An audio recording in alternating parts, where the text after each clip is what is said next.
Coffee पर Kurukshetra show में मेहमानों द्वारा व्यक्त की गई राय और कमेंट्स उनके निजी विचार हैं। मेहमानों की राय को इंडिया टीवी या शो के होस्ट की राय ना मानी जाए।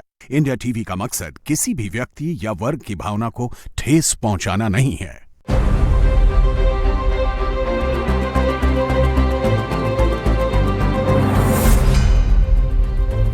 नमस्कार, बहुत बहुत स्वागत आप सभी का आपके प्रोग्राम कॉफी पर कुरुक्षेत्र में। मैं हूं सौरभ शर्मा। बातें खुलकर करते हैं, वो बताते हैं जो कोई और आपको नहीं बताता है। प्रदीप सिंह जी प्रोग्राम में आ गए हैं। सर, बहुत स्वागत है आपका। देश के जाने माने सेफोलॉजिस्ट बटराइज के डायरेक्टर मनोज कुमार सिंह जी हमारे साथ हैं। मनोज जी, बहुत स्वागत है आपका भी। और इंडिया टीवी के पॉलिटिकल एडिटर देवेंद्र पराशर हमारे साथ हैं। देवेंद्र जी, बहुत स्वागत है आपका भी। सर, आज थोड़ा अंग्रेजी जुमलों से शुरुआत करते हैं। गेम ऑफ थ्रोन्स हमने टीज किया हुआ था, गेम ऑफ थ्रोन्स की बात जब करें, सिंहासन का खेल, वो आज समझना है। कर्नाटक में जो हुआ उसके बहाने और जो देश में और राज्यों के अंदर हो रहा है, बड़े बड़े जुमले चल रहे हैं। सर, जैसे मैंने देखा ये साउथ में, जैसे कि खासकर कर्नाटक में सिद्धरमैया जी को मना ही लिया गया या कह दिया गया कि अब आप जाइए, डीके की बारी आ गई है। तो रिटर्न ऑफ हाई कमांड, ये भी एक बैनर किसी का हेडलाइन था, return of high command Congress के लिए। प्रियंका गांधी का रोल इसमें बड़ा अहम बताया जा रहा है, क्योंकि डीके शिव कुमार के पीछे उनका सपोर्ट था, ये सब जानते हैं। और उनका कार्ड या उनकी बात केरल में भी चली जब केसी नहीं बन पाए। और केसी और उनका रिश्ता मुझे तो नहीं पता था, लोगों ने बताया तो दुआ सलाम वाला रिश्ता भी नहीं है, ऐसा है, बताएंगे देवेंद्र जी।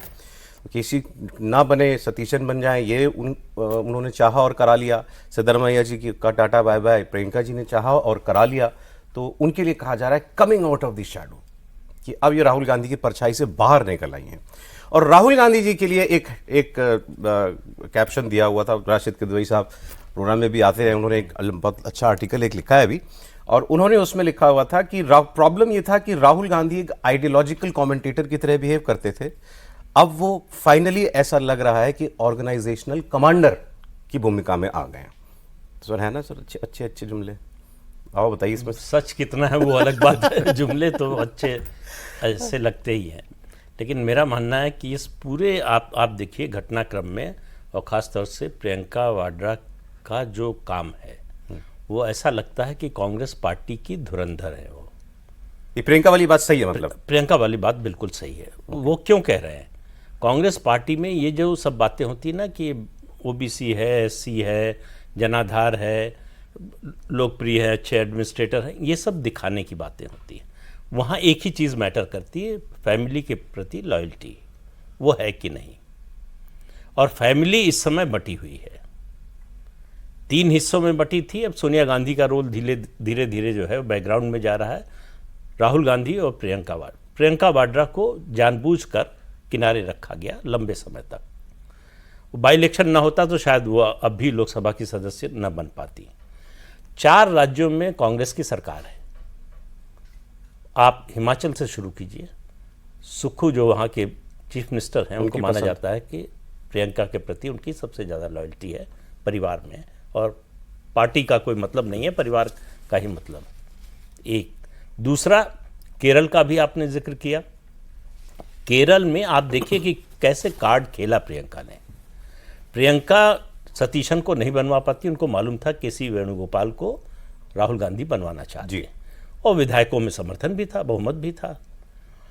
तो उन्होंने, मतलब ये जानकारी नहीं, लेकिन जो नतीजा आया उससे लगता है कि वीडी सतीशन को समझाया कि अगर आप आईयूएमएल को पटा लेंगे, उनको साथ ले लेंगे, तो आसान हो जाएगा मेरे लिए। वही किया उन्होंने। और आईयूएमएल की इस बार सीटें भी ज़्यादा आई हैं, 22, तो वो दबाव डालने की स्थिति में थे, वही किया। वीडी सतीशन का वैसे भी मुस्लिम लीग से पहले से अच्छा संबंध था, 5 साल जो है लीडर अपोजिशन रहे, तो उस नाते भी जो है संपर्क रहा लगातार।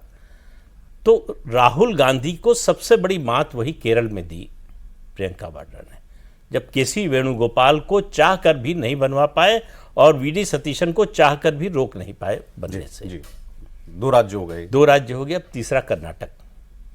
सबको मालूम है कि 2.5 साल की बात हुई थी, उसमें प्रियंका भी थी और उसके अलावा सोनिया गांधी भी 2.5 साल के फॉर्मूले से सहमत थी। राहुल गांधी सिद्धरमैया को किसी भी हालत में हटाना नहीं चाहते थे। उनका जो कार्ड है, प्रिय कार्ड है बैकवर्ड का, ओबीसी का, जो चलते रहते हैं, कभी जॉइंट सेक्रेटरीज में पूछते हैं, कभी पत्रकारों से पूछते हैं किस जाति के हो, तो वो तो सबसे बड़ा कार्ड था उनके पास कि ओबीसी चीफ मिनिस्टर। उसको कैसे जाने दें। लेकिन आप देखिए कि डीके शिव कुमार पिछले 2-3 महीने में कई बार दिल्ली आए, राहुल गांधी ने मिलने का समय नहीं दिया। फिर वो प्रियंका से मिले, प्रियंका ने सोनिया गांधी से बात की, उसके बाद राहुल गांधी से बात की। क्या बात की ये किसी को मालूम नहीं है, लेकिन कैसे कन्विंस किया ये भी नहीं मालूम है, लेकिन कन्विंस कर लिया कि ये चेंज जरूरी है। अब वो संसाधन की वजह से था, पार्टी के प्रति उनकी या परिवार के प्रति लॉयल्टी के कारण था, या सिद्धारमैया के बारे में ये पता ही है कि ये आखिरी चुनाव है, मतलब आखिरी उनकी पारी है, इसके बाद कुछ होना नहीं है। जो भी कारण रहा हो, उन्होंने कार्ड जो, मतलब वो एक बिल्कुल खरगोश और कछुए वाली लड़ाई है। खरगोश तेज चल के भी जो है रेस हार गया, कछुआ धीरे धीरे चलते हुए जो है मंजिल पे पहुंच गया। ये प्रियंका वाड्रा ने किया। चौथा राज्य है तेलंगाना, वो अपने आप में स्वतंत्र है। वो सार्वजनिक रूप से कहता है कि मेरा कोई हाईकमान नहीं, मैं ही खुद ही अपना हाईकमान, नॉन अलाइंड है। हाँ, बिल्कुल। और सार्वजनिक मंच से राहुल गांधी प्रधानमंत्री को गाली देते हैं, वो बड़े भाई बोलता है। कोई चिंता नहीं कि राहुल गांधी बुरा मान जाएंगे, नाराज हो जाएंगे, इसकी कोई परवाह नहीं है। तो 4 में से 3 मुख्यमंत्रियों की लॉयल्टी जो है वो प्रियंका के प्रति तो अपने आप में बहुत बड़ी बात है सर। तो आप समझ लीजिए कांग्रेस पार्टी किस ओर जा रही है। बिल्कुल। इससे और जो है तेलंगाना जो है परिवार के एक तरह से कहे कब्जे से बाहर है, पार्टी के कब्जे से बाहर नहीं है, लेकिन परिवार के कब्जे से। रेवंत रेड्डी किसी के काबू में नहीं है, किसी के काबू में नहीं है, वो अपना आदमी है, वो अपने मन से करता है, उसको जो ठीक लगता है वो करता है। और वैसे भी उसकी जो परवरिश एबीवीपी में हुई है, तो वो खालिस कांग्रेसी है भी नहीं।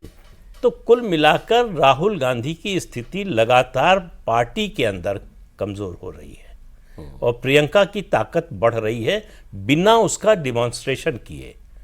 प्रियंका गांधी के आसपास के किसी ने दावा नहीं किया। सिर्फ मुझे याद है जब हिमाचल का चुनाव हुआ था, तब हुआ था कि प्रियंका जी की जीत है, उन्होंने कैंपेन किया इसलिए सरकार बन गई। उसके बाद कहीं किसी ने जो है ये दावा नहीं किया कि ये उनकी उपलब्धि है, ये उन्होंने करा दिया। तारीफ कहाँ से होती है? विपक्ष से, भारतीय जनता पार्टी से। ये बेहतर कि हाँ, लोकसभा में राहुल गांधी से तो बेहतर बोलती है जी। अब इससे बड़ा कॉम्प्लीमेंट क्या होगा किसी अपोजिशन लीडर? सही बात।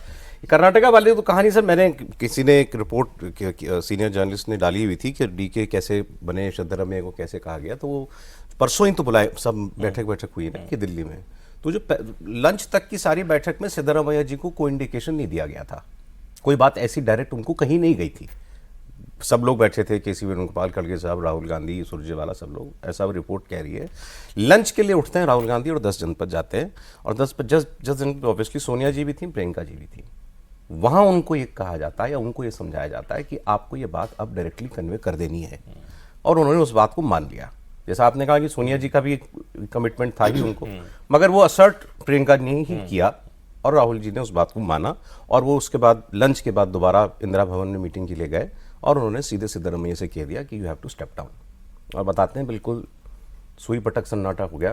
सिद्धरमैया जी बिल्कुल टेकन अबैक थे कि ये क्या हो गया, क्योंकि वो उनको लग रहा था ये कैबिनेट रिशफल वगैरह होगा, मैं वो सब बातें करके चला जाऊंगा यहाँ से। लेकिन अगेन ये सोनिया जी और प्रियंका जी ने राहुल गांधी के थ्रू ये काम करवाया, ऐसा वो रिपोर्ट भी दावा कर रही है। लेकिन फिर भी मतलब ये तो फिर भी कोई भी ऐसा व्यक्ति मुझे नहीं मिला कि दोनों में, राहुल गांधी और प्रियंका गांधी के अंदर कोई राइवलरी है या कोई कंपटीशन है, ऐसी बात बताने वाले भी नहीं मिलते हैं। लेकिन ये कहा जाता है कि राहुल गांधी का कोई बहुत ज्यादा निटी-ग्रिटी में इंटरेस्ट नहीं होता और प्रियंका उस तरीके से ऑपरेट करती हैं। हाँ, और इस ऑपरेशन को भी अगर आप देखें तो 2023 में जब शिमला में ये हुआ था और जब ये तय किया गया कि क्योंकि 83-84 विधायक तो सीधे सिद्धरमैया के साथ थे, जबकि उस पूरे कैंपेन को, उस इलेक्शन कैंपेन को, जैसे वो प्रॉमिस गारंटी वगैरह जो चला था सुनील गोलू का साथ लेकर डीके शिव कुमार ने प्रदेश अध्यक्ष रहते हुए सब कुछ मैनेज किया था। तो पार्टी के लोग इस बात को समझ रहे थे कि भाई मैनेजमेंट तो सारा इनका, सारे पैसे खर्च इनके, DK Shivakumar big pocket हैं, तो उस हिसाब से सब कुछ उनका था। लेकिन जब ये इस बात पे सहमति नहीं हो पा रही थी तो प्रियंका गांधी के फ़ोन से वहाँ मौजूद कांग्रेस के लोगों ने ये बताया था कि सोनिया गांधी से बात कराई गई डीके शिव कुमार की, और उसमें उनको एश्योरेंस दिया गया कि I will take care of you. और तब सिद्धरमैया ने यह कहा था कि 2025 के 20 नवंबर को मेरा 2.5 साल पूरा होगा, उससे 1 सप्ताह पहले 13 नवंबर को आई विल रिजाइन। और इस बात पे वो सहमति बन गई थी। लेकिन जब 5-6 महीने पहले आपको ध्यान होगा कि डीके शिव कुमार ये दोनों आए थे, तब तक सिद्धारमैया का मन बदल चुका था कि ऐसा होने जा रहा है, और वो लेकर आए थे प्रपोजल कैबिनेट एक्सपेंशन का डीके शिव कुमार ये कि नहीं बदलाव हो। उस चीज़ को 5 राज्यों के इलेक्शन के चलते टाल दिया गया। इस पर्टिकुलर एपिसोड में जब सिद्धारमैया को बुलाया गया, रिकॉर्ड पे तो उन्होंने बताया है कि मुझे नहीं पता है क्यों बुलाया गया। फ्लाइट में जब आ रहे थे तो उनके कुछ करीबी नेताओं ने जब पूछा तो उन्होंने ये बताया कि मैं पूरी तैयारी के साथ जा रहा हूँ कि हमारी सरकार ने क्या क्या किया है, कितना बेहतर किया है, कैसे गारंटी पे हमने परफॉर्म किया है, इन सारी चीज़ों को लेकर। और उसमें सब दूसरी चीज़ कि मैं कैबिनेट एक्सपेंशन को लेकर बात करूँगा, रिसफल करूँगा। वहाँ पर जब उनसे ये पूछा गया कि अगर इस्तीफ़ा देने को कहा जाए तो उनका एक जवाब था कि अगर राहुल गांधी इस्तीफ़ा देने को कहेंगे देन आई विल रिजाइन, क्योंकि उनको ये भरोसा था कि राहुल गांधी इस काम को कर ही नहीं सकते। एक चीज़ तो उनका अपना ट्रैक रिकॉर्ड, दूसरी चीज़ कि बार बार आप ओबीसी ओबीसी ओबीसी ओबीसी कर रहे हैं आप, और ओबीसी सीएम को आप हटा देंगे, तो ये उनका पॉलिटिकल कैलकुलेशन था। इस्तीफे के बाद जो उन्होंने बताया अपने लोगों को, उसमें ये कहा गया कि जब राहुल गांधी से वो अकेले मिले तो पूरी इस तैयारी के साथ थे कि हमसे पूछा जाएगा और मैं सब कुछ बताना शुरू करूँगा। राहुल गांधी ने स्ट्रेट फॉरवर्ड उनको ये छोड़ने को कहा और ये कहा कि नेशनल लेवल पे आपकी हमें ज़रूरत है और नए लीडरशिप के साथ हम लोग जा रहे हैं वहाँ पे। फिर उन्होंने ये पूछा कि क्या मेरे किसी परफॉर्मेंस में कोई कमी है, क्या मैंने ठीक काम नहीं किया है, और उस पर मैं बताना चाहूँगा। उसकी इजाज़त राहुल गांधी ने उसमें नहीं दिया। उन्होंने सीधे ये कहा कि नहीं उसमें कोई आप मेरे टॉलेस्ट लीडर हो लेकिन आपको यहाँ आना होगा, कर्नाटक में आप टॉलेस्ट लीडर हो हमारे, लेकिन आपको अब यहाँ आना होगा। सिद्धारमैया ने अपने लोगों को ये बताया कि क्योंकि उन्होंने स्पेस ही नहीं दिया, और तो मैं एक तरह से शॉक था और बिना कुछ कहे फिर मैं आ गया। अब इस उम्र में 78 साल की उम्र में सिद्धारमैया जाहिर तौर पर वो बगावत करके कुछ इस तरह की चीज़ें नहीं करना चाह रहे थे। हालांकि अभी भी देखें कि कल रात तक लगभग 40-45 विधायक तो सीधे सीधे उनसे कह रहे थे कि हम लोग रिटर्न में लिख कर देंगे कि ऐसा करना ठीक नहीं होगा। लेकिन शायद सिद्धारमैया ने भी ये सोचा होगा कि अब 2 साल ही बाकी रह गया स्वीकार कर लिया उन्होंने। हाँ, और दूसरी चीज़ कि अब बेटा उनका जो है उसको चाहेंगे कि मंत्री बनवा दें। तो इन सारी चीज़ों को उन्होंने, और ये कहीं ना कहीं दिमाग में तो एक होगा कि हाँ वायदा हमने किया था 2.5 साल बाद छोड़ने का, तो एक डिसेंसी के साथ एग्जिट, जो कि शुरू में नहीं लग रहा था कि इतनी आसानी। हालांकि उन्होंने वो आखिरी ओबीसी कार्ड खेल ही दिया, जो वो कमीशन की रिपोर्ट, और दूसरा रिपोर्ट ये कहना अभी आ रहे हैं दिल्ली, और लेकिन दिल्ली आने से पहले ये कह देना कि मैं राज्यसभा नहीं जा रहा हूँ, वो अगर कर्नाटक में रहे तो डीके शिव कुमार के लिए तो बहुत मुसीबत होगी। पहली मुसीबत और अभी ये होगी कि उनके करीबी 5-6 मंत्री तो ऑलरेडी ड्रॉप किए जाएंगे। उनमें से बड़े नाम भी हैं, जैसे जॉर्ज की बात कर लें, जमीर की बात कर लें, इस तरह के जो बड़े नाम हैं वो अगर ड्रॉप किए जाएंगे, उसके बाद उनसे जुड़े हुए लोगों के काम वगैरह डिस्टर्ब होंगे, ये सारी चीजें होंगी, तो फिर अलग तरह 35 में से 25 मंत्री बदलने के मूड में है डीके शिव कुमार, ये चल रहा है। एक इंटरेस्टिंग बात एक और हुई आज प्रेस कॉन्फ्रेंस, जब दोनों बात जब उन्होंने किया आज 3 बजे, तो उसमें बार बार पूछा गया, उन्होंने अपनी बात पहले कह ली लंबे चौड़े उसमें व्याख्यान में कि मैंने ये किया वो किया वो किया। उन्होंने कहा कि who will be the next CM, तो उन्होंने कहा what ever high command will decide. ये सिद्धारमैया बोले, बगल में डीके शिव कुमार बैठे थे और वो मुस्कुरा रहे थे। 3-4 बार उनसे पूछा गया, उन्होंने डीके शिव कुमार की तरफ इशारा भी नहीं किया, ना नाम लिया, कुछ नहीं, हाई कमांड विल डिसाइड। मतलब मैं उस एक सेकंड के लिए मुझे लगा कि अभी भी कोई स्कोप बाकी है क्या कि डीके का पत्ता फिर कट जाए किसी वजह से, या नहीं अब डन है? नहीं, कर्नाटका के पॉलिटिक्स में देखें तो आप सिद्धारमैया को इतना आप इजी गोइंग नहीं ले सकते हैं। कांग्रेस यदि ले रही है तो भविष्य के लिए काफ़ी खतरे भी मोल ले रही है। ठीक है, मैनेजमेंट के हिसाब से महाराष्ट्र की सरकार भी बताया था डीके शिव कुमार ने, वही नहीं अहमद पटेल को राज्यसभा में भिजवाया था उसने, सारे विधायकों को उठाकर लाए थे, स्मृति ईरानी उनके अगेंस्ट में थी, लेकिन 2 ही 3 वोट का डिफरेंस था, लगा कि कांग्रेस टूटेगी, उनको लाए। मैनेजमेंट के हिसाब से डीके शिव कुमार ठीक है, लेकिन जिस तरीके से भाई कांग्रेसी न होते हुए भी जब इन्होंने जेडीएस छोड़ा था सिद्धारमैया ने, तो एक बड़े वर्ग को साथ लेकर आए थे। डीके कुमार क्या कहा जाता है कि जितने भी लिंगायत को कहिए और उसके बाद जितने ओबीसी पॉलिटिक्स है उसको लाकर 60% और 23% वोटों के 83% वोटों के बीच में उन्होंने पॉलिटिक्स को शुरुआत किया था, और उस लगातार वोट के साथ लेकर चले गए थे। डीके शिव कुमार को यदि लें तो यदि मेरा अपना मानना है कि कर्नाटका अर्बन और रूरल के बाद, उनके और उनके बेटे के बाद बहुत ज्यादा किसी एरिया में उनकी वैसी पकड़ नहीं है जैसा कि सिद्धारमैया के हैं। तो राजनीति यहां से शुरुआत करनी है डीके शिव कुमार को कि हम उस पॉलिटिक्स के बाद पारिवारिक पॉलिटिक्स के बाद किस तरीके से राजनीतिक और जनता के बीच पॉलिटिक्स करेंगे, और उसमें सबसे बड़ा कोई रोड़ा साबित होगा सिद्धार्थ रमैया होंगे। चलिए, ये तो खैर ये आज का क्योंकि घटनाक्रम आज का ही है, तो इसलिए शुरुआत हमने ऐसे की। मैं तो उसके आगे की बात करना चाह रहा था कि अगर आप ये देखें, एक तो पहले हमने केरल की बात की, तमिलनाडु की भी बात कर लीजिए जो नया अलायंस किया है, और इसके अलावा तेलंगाना भी है, राज्य है, केरलम है, कर्नाटका है। इसमें कोई क्रेडिट हम सर राहुल गांधी को दिया जाना चाहिए कि नहीं दिया जाना चाहिए? जैसे केरल और तमिलनाडु का ये कहा जाता है कि भाई वो पहले से पक्ष में थे विजय के साथ, खड़गे साहब प्रेवेल कर गए राहुल जी के ऊपर कि नहीं, हमको अलायंस नहीं छोड़ना चाहिए, पुराना साथी है हमारा, वो तो पहले ही जाना चाहते थे। इस सारे में भाई आफ्टर ऑल ये डिसीजंस पब्लिक की नज़र में तो राहुल गांधी ही ले रहे हैं ना ये सारे फैसले। भाई फाइनल मोहर तो उन्हीं की लगी, उन बैठकों में तो राहुल दिखते होते हैं खड़गे साहब के साथ, प्रियंका तो होती नहीं है, ना सोनिया जी होती हैं। राहुल गांधी का स्टॉक कुछ बढ़ रहा है कि नहीं बढ़ रहा है? मुझे तो नहीं लग रहा। देखिए, टीवीके के साथ भी स्टेट यूनिट पक्ष में थी कि हमको टीवीके के साथ अलायंस करना चाहिए। राहुल गांधी छोड़ने को डीएमके को तैयार नहीं थे। मैंने उल्टा पढ़ा कि राहुल गांधी चाह रहे थे और खड़गे नहीं चाह रहे थे। नहीं, राहुल गांधी और विजय के अच्छे संबंध हैं। दोनों जो है, दोनों के बीच कम्युनिकेशन अच्छा है, लेकिन राहुल गांधी को लग रहा था कि इतना लंबा साथ है और वो दबाव डाल रहे थे डीएमके पर कि जो है सरकार में शामिल करिए, राज्यसभा की सीट दीजिए। उसके लिए डीएमके सरकार के लिए तैयार नहीं हुई, राज्यसभा सीट के लिए तैयार हो गई।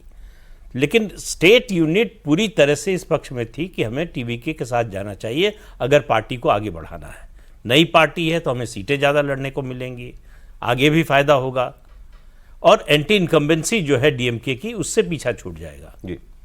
लेकिन जो है आखिर में फैसला हुआ कि डीएमके के साथ जाएंगे। देखिए, पार्टियों का कॉम्बिनेशन, मतलब गठबंधन में अदल बदल होती रहती है, लेकिन जिस तरह से जितनी जल्दी किया आपने, डीएमके को जैसे आपने छोड़ा, मुझे एक महाराष्ट्र के नेता का याद आ गया। विलासराव देशमुख मुख्यमंत्री थे, उनको दिल्ली बुलाया गया, सोनिया गांधी के यहाँ मिलने गए और वहाँ कहा गया कि आप जाके इस्तीफा दे दीजिए। वो नेताजी विलासराव देशमुख के सबसे खास माने जाते थे, उनको भनक लग गई, एयरपोर्ट पर उनको छोड़ दिया और आ गए और बाद में गए मुंबई। तो ये कुछ उस तरह का था कि आप भाई कम से कम ये इंतजार करते कि विजय आपको बुलाते, बात करते कि हमें समर्थन दीजिए, नहीं तो सरकार नहीं बनेगी, हमारे पास मेजॉरिटी है नहीं। और हम पहले वो कह चुके थे कि आइडियोलॉजिकली हम जो है कांग्रेस के ज़्यादा नज़दीक है, तो उसका एक आधार बनाते और जाते। तो डीएमके को ये कहने का शायद मौका न मिलता कि पीठ पे छुरा मार दिया। तो आपने एलाइज के बीच में अपने को अविश्वसनीय बना लिया। राहुल के हिस्से अभी भी हारी है आप कह रहे हैं? निश्चित रूप से जीत का तो मुझे कोई कारण, कोई जो है, कोई घटनाक्रम, कुछ ऐसा कोई फैसला दिखाई नहीं देता। पार्टी में भी, परिवार में भी, परिवार में भी। परिवार में अभी तक नहीं था, लेकिन अब परिवार में भी शुरू हो गया है। और प्रियंका वाड्रा का लोकसभा में आना राहुल गांधी की लीडरशिप के लिए बड़ा सेटबैक। सर आप थोड़ा सा आगे बात करें अब, क्योंकि ये तो क्लियर हो गया कि कांग्रेस पार्टी, राहुल गांधी फैमिली का फोकस इस वक्त साउथ है पूरी तरीके से। ये जो 5 राज्य हैं, मैं आंध्र प्रदेश को छोड़ देता हूं, चलिए वहां कुछ नहीं है, एक भी लोकसभा भी नहीं है, तो इन 4 राज्यों में 104 सीटें और 40 सीटें हैं, इनमें 104 में से कांग्रेस पार्टी के पास। सो ये हाईली, मतलब हाई रिटर्न्स वाले सारे स्टेट हैं, और राहुल गांधी इसीलिए जो है इन सीटों पर फोकस भी करना चाहेंगे। कर्नाटका में 28 में 9 है कांग्रेस पार्टी के, केरलम में 20 में से 14 हैं, तेलंगाना में 17 में से 8 हैं, तमिलनाडु में 39 में से 9 है। कर्नाटक में तो कर्नाटक में चेक कर लेंगे, और तमिलनाडु में 9 है, तमिलनाडु में उनको और बढ़ने की उम्मीद भी होगी। सो मैं ये कह रहा हूं कि मतलब साउथ पर राहुल गांधी कांग्रेस पार्टी का फोकस वाजिब दिखाई देता है इस वक्त। ऐसा है कि फोकस, अगर आप नेशनल लीडर हैं तो वहाँ होना चाहिए जहाँ सबसे ज़्यादा संभावना है, जहाँ सबसे ज़्यादा है, और वो है नॉर्थ इंडिया। संभावना नहीं है ना, सीटें ज़्यादा हैं सर। तो आप कोशिश करेंगे तब संभावना बनेगी ना। अगर आप छोड़ देंगे तो संभावना कैसे बनेगी? तो इसलिए जो है साउथ इंडिया में, आप तमिलनाडु में अभी तक डीएमके के भरोसे थे, आपका अपना तो कुछ था नहीं, अब आप टीवीके के भरोसे होंगे। टीवीके की स्थिति लोकसभा चुनाव आते आते क्या होगी ये किसी को मालूम नहीं है। तो आप कुल मिलाकर आपका जो स्ट्रांग होल्ड है साउथ में भी वो केरल है। कर्नाटक, ये जो सब नाटक चला है उससे पहले भी लग रहा था और इसके बाद तो और ज़्यादा लग रहा है कि कर्नाटक से कांग्रेस की विदाई का समय आ गया है। तो कर्नाटक, तो आंध्र प्रदेश में आपका कुछ है नहीं, तमिलनाडु में अनिश्चितता है। अगर लोकसभा के लिए ये भी एक ट्रेंड है, लोग जो है रीजनल पार्टी को, नई पार्टी को लोकसभा के लिए पसंद नहीं करते। अरविंद केजरीवाल उसका सबसे बड़ा उदाहरण है। तो ये हो सकता है कि जो 107 सीटें मिली हैं टीवीके को विधानसभा में, उस तरह का समर्थन लोकसभा के लिए न मिले। ठीक है, तो एक रिस्क तो आपने लिया, वो डीएमके के साथ नहीं था वो मामला। तो आंध्र में आप हैं नहीं, आंध्र में नहीं। तेलंगाना में आपके लिए कठिनाई बढ़ने वाली है। तेलंगाना का आपका मुख्यमंत्री आपके उस तरह से नियंत्रण में नहीं है जैसे बाकी मुख्यमंत्री रहते हैं। और कर्नाटक आपके हाथ से निकल रहा है। तो मैंने चेक किया, 9 ही है, 17 बीजेपी, 16 बीजेपी, हाँ, 2 जेडीएस, हाँ। अच्छा, 9 कांग्रेस। तो आप कह रहे हैं कि मतलब यहाँ भी मतलब कोई बहुत मुनाफे का सौदा हो, गारंटी हो, ऐसा कुछ कांग्रेस पार्टी के लिए? ले देकर कुल जो है केरल है, ओके। और वहां आप मैक्सिमम पर पहले से हैं। तो इसलिए जो है ग्रोथ की कोई संभावना साउथ इंडिया में कांग्रेस की लोकसभा चुनाव की के लिहाज से कह रहे हैं कोई दिखाई नहीं दे रही। अच्छा, वैसे जब आप कहते हैं कि 2024 एबरेशन था, एक अपवाद था, लेकिन उसमें देखें अगर तो, और उनको नॉर्थ में अगर और राज्यों में जहां पर कांग्रेस पार्टी को सीटें मिली थी, महाराष्ट्र में 13 सीटें मिली थी, अच्छा रिजल्ट था। राजस्थान में 8 मिल गई थी, यूपी में 6 लग गई थी, 6 मिल गई थी, तो अब बिजली के भाग वाली बात बताई जाती है। हरियाणा में 5 थी। और अब अभी ये भी चल रहा है कि और बहुत ऑर्गेनाइजेशनल चेंजेस नॉर्थ के स्टेट्स में भी, खासकर राजस्थान, छत्तीसगढ़ जैसी जगहों पर कांग्रेस पार्टी करने वाली है। मतलब अपना हाउस इन ऑर्डर करने की तैयारी कांग्रेस पार्टी कर रही है। और ये बात राहुल गांधी ने सिद्धारमैया जी को भी मेंशन किया था। अच्छा। कि हम लोग पूरे नेशनल लेवल पर हर राज्य में इसको रिसफलिंग कर रहे हैं और ऑर्गेनाइजेशन को नए तरीके से लेकर आगे कर रहे हैं, और सरकार में भी जहाँ जो कुछ कर सकते हैं, तो उस लिहाज से भी हमें ये करना पड़ रहा है और आपकी हमें यहाँ ज़रूरत है, इस बात को बताया गया। उसमें एक राय ये भी उठी थी सौरभ की, अगर सिद्धारमैया को हटाया जा रहा है तो किसी दूसरे को बनाया जाए, वोकालिंगा कम्युनिटी के डीके शिव कुमार को नहीं, क्योंकि फॉरवर्ड को आप बना रहे हैं। तो वहाँ पर प्रियंका गांधी का फिर ये कहना था कि नहीं, अगर बनाना है तो डीके को, वरना फिर उन्हीं को कंटिन्यू किया जाए। और आपने वो जो बात कही थी ना, जैसे व्यक्तिगत तौर पे आप देखें तो भाई बहन में जो शानदार अटूट रिश्ता हो सकता है वही है, इसमें तो कोई डाउट ही नहीं हो सकता। दोनों के पॉलिटिकल एम्बिशन कभी टकराने की सुगबुगाहट भी सुनने को नहीं मिली, दूर दूर तक नहीं। लेकिन जो ग्रुप है दोनों के साथ जुड़ा हुआ, वो तो एकदम खूब क्लियर कट डिवीज़न है।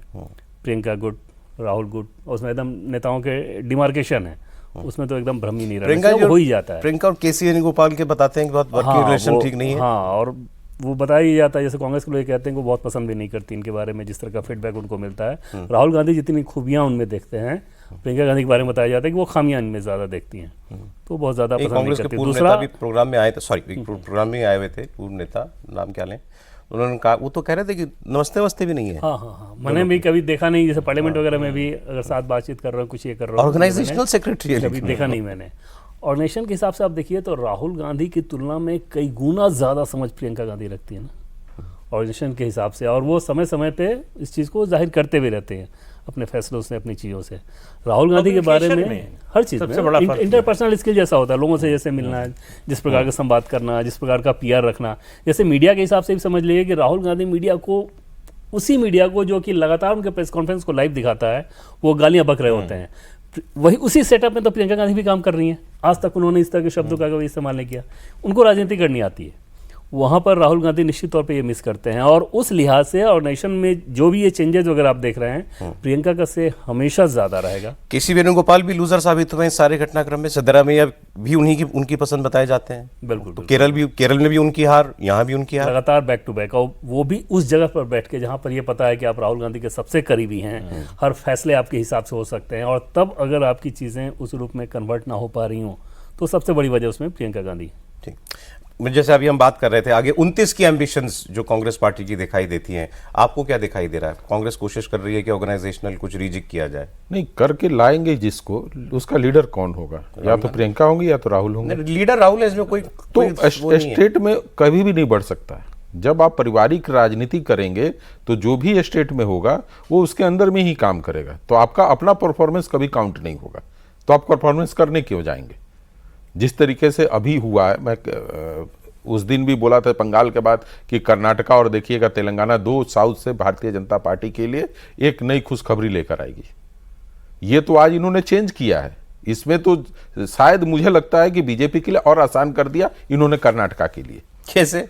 वो इसलिए कि मैंने बताया ना, डीके शिव कुमार बस सिर्फ कर्नाटका रूरल और अर्बन एरिया में, जहां पे 28 सीटें हैं टोटल, यदि दोनों को मिला, बेंगलोर वाला सॉरी, उसमें में वहां पे 28 और कर्नाटक के हिसाब से अगर आप देखें तो वोकालिंगा और मुस्लिम जो कि पिछले इलेक्शन में आपने देखा, दोनों मिल जाए तो 50 से 60 सीट पे फर्क पड़ता है।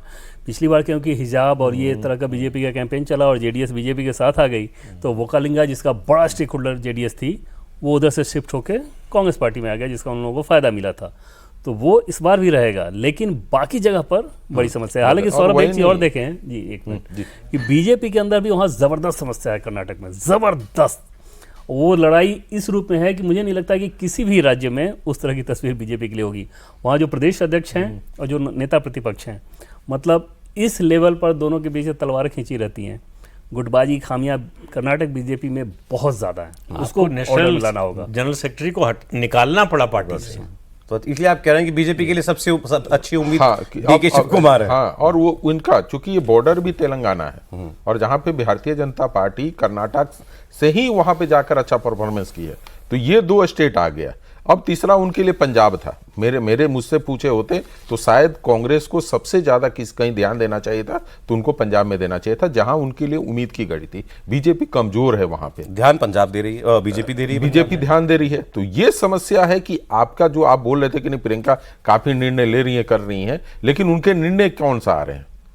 लीडर्स के अंदर में कैसे हमारी अपनी छवि बने, जनता के बीच में कैसे छवि बने, और कांग्रेस जनता के बीच कैसे जाए, इसको लेकर कोई यदि प्रियंका का जोर इस बात पे है कि नेताओं की लॉयल्टी मेरे प्रति, बस इसके उन्होंने जनता के बीच में जाकर या कोई ऐसा नैरेटिव बताइए या ऐसा प्लान बताइए जिसको लेकर वो गई हैं।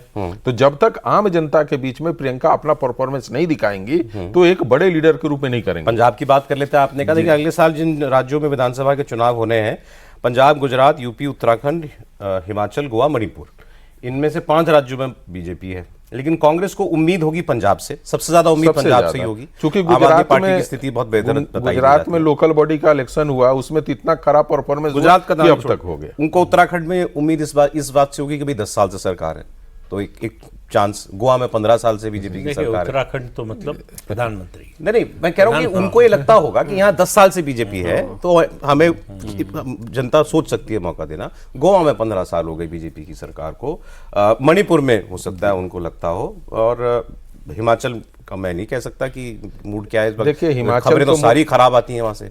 हिमाचल तो मूड ऐसा है कि आज के डेट में यदि कोई कहे पब्लिक से कि इनको उतार कर आप दिल्ली पहुंचा दीजिए, तो जनता वैसे स्थिति में है। एक तरह से कांग्रेस के अंदर और कांग्रेस के बाहर जनता का विरोध उस तरीके से कांग्रेस। पंजाब में कांग्रेस का चांस है, चांस करना चाहिए था, वो एक उसके लिए ठीक था कि आम आदमी पार्टी के सामने यदि कोई वहां पे अकाली का उतना बड़ा पकड़ नहीं है, तो आपको वहां प्रयास करना चाहिए था जहां पे आपकी सरकार थी। पंजाब में तो 22 में भी चांस है। मतलब चुनाव से 6-8 महीने पहले तो कोई ये मानने को भी तैयार नहीं था कि कांग्रेस नहीं आएगी। तो मैं कई बार बता चुका हूं बात। हरियाणा का उदाहरण सबसे ताजा है। इलेक्शन से पहले केजरीवाल जी का इंटरव्यू करने गया था मैं, और उन्होंने बातचीत में ये बताया कि हमने सर्वे कराया था कुछ महीने पहले और हम चुनाव हार रहे थे। अब इन्होंने जो अमरिंदर सिंह जी को हटाने का फैसला कर लिया है, अब हमारा सर्वे कह रहा है कि हम जीत रहे हैं। ये उन्होंने इलेक्शन से पहले बता दिया था। ये कांग्रेस अगर अमरिंदर सिंह को ना हटाती तो कांग्रेस जीत जाती चुनाव। ये केजरीवाल जी नहीं, बेइज्जत करके हटाया। बीजेपी ने वहां पर प्रदेश अध्यक्ष बनाया केवल सिंह ढिल्लों साहब को, जाट सिख है, एज उनकी 75-76 साल जरूर है, कांग्रेस से ही आए हुए हैं वो, 3-4-5 साल ही 23 में आए, अमरिंदर सिंह के करीबी है, अमरिंदर सिंह जी के करीबी हैं वो। सो बीजेपी ने वहां पर एक सिख चेहरा जो है प्रदेश अध्यक्ष के तौर पर दिया है, सुनील जाखड़ जी की जगह इनको बनाया है बीजेपी। तो बीजेपी का कुछ प्रयास लग रहा है वहां आपको? नहीं, बीजेपी का प्रयास तो बहुत है, लेकिन ये 6% की पार्टी है बीजेपी भी। चेहरा सिर्फ दिखाने के लिए है।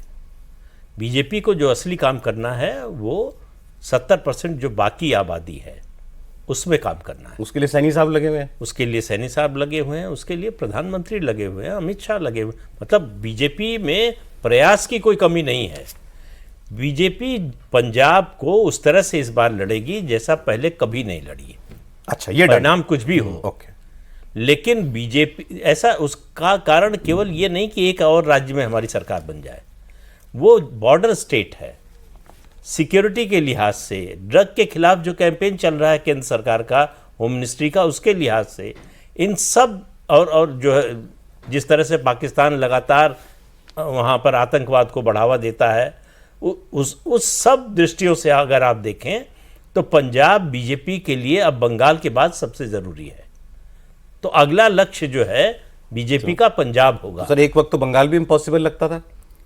बिल्कुल इम्पॉसिबल लगता था, लेकिन आ गया। चुनाव के दौरान भी ऐसे लोग थे जो मानने को तैयार नहीं थे कि ममता हार सकती हैं। पंजाब के लिए भी ये नहीं कह सकते कि बीजेपी के लिए कोई असंभव नहीं कह सकते, लेकिन अभी संभव नहीं दिख रहा है।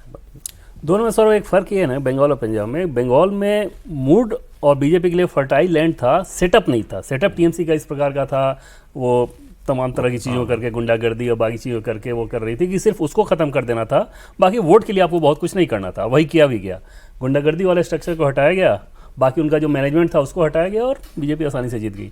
पंजाब में ऐसा नहीं है। पंजाब में जनमानस के हिसाब से भी अगर देखें तो वहाँ पर बीजेपी को बहुत ज़्यादा काम करना है, और ये निश्चित तौर पे बीजेपी के नेताओं के लिए जो पंजाब से आते हैं उन नेताओं के लिए भी एक बहुत विचित्र सवालिया निशान वाले, उनकी क्षमता पे बीजेपी को सेंटिमेंट की लड़ाई लड़नी पहले। हाँ, वहाँ पर सेंटिमेंट की लड़ाई ज़्यादा लड़नी है कि उनको ये समझ में आए। और आप देखें, नहीं तो ट्रेंड ही चल रहा है। 2014 में भी आप देखेंगे कि पूरा देश पीएम मोदी के मूड के इर्द गिर्द घूम रहा था, और तब भी पंजाब ने उस समय अलग ही फरमान दिया।